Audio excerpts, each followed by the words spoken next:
community partner. Do you have anything to add, Michelle? Sorry, I was trying to get off mute. I've felt like I gave a pretty good overview of where the schools are at. I do want to report that I'm a community champion for Move 2030 on the Tech Up Mendocino group. And I just, this morning, one of the reasons I was a couple minutes late is I was on a Zoom or a WebEx call with Mary Ann from West Business Development Center. Is that what they're called, the West Development Center? And we were talking about putting together a group of students, a combination of seniors in high school from around the county and freshmen in college from Mendocino Community College.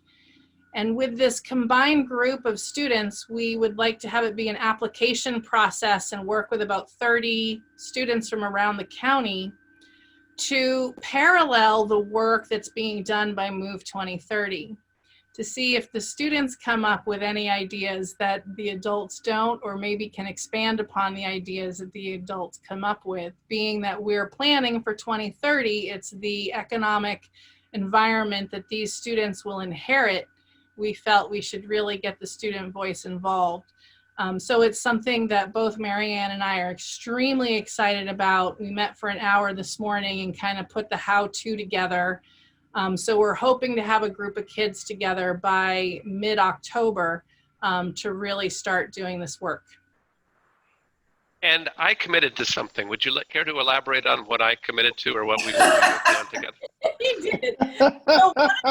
So this small task force came up with a variety of very energetic potential solutions. And one of them was to encourage school districts to bring in computer coding and treat it as a language and start to teach it as early as pre-K. So that we scope and sequence a series of coding lessons that are embedded in their current curriculum. So it's not something they have to do more of, but essentially the goal would be having each child, K-6, having at least 30 minutes a week of coding instruction. I've offered to pay for this. I've offered to help train. I've offered to bring superintendents to go and see schools that are doing these types of models. And I've had a lot of resistance. I think part of it is just the attitude of Mendocino County that people have moved here to get away from that. They feel kids already have too much screen time. I don't really want my kid to grow up to be a computer coder. There are lots of reasons about why this resistance exists. So Jeff and I are going to work as a team to strategize processes to try to get a community push so that the pressure comes not only from my encouragement that they do this, but also that the community is wanting it and asking for it. So that's sort of what Jeff and I are committing to also work on. I'd like to help with that if you need any extra help. Sure. CTE, I'm all for them learning language. It's about logic as much as the coding.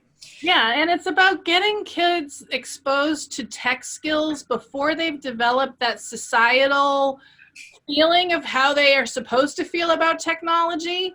And when we wait till 7th, 8th, 9th grade, kids have already developed that. They're either in a tech household or they're not. And they're going to either like it or not based on what society tells them more so than what their really innate desires are. Anyway. And I just would add, you might tap the Interact groups at each high school campus as a likely group that would jump into that. Thank you, Michelle. Thank you.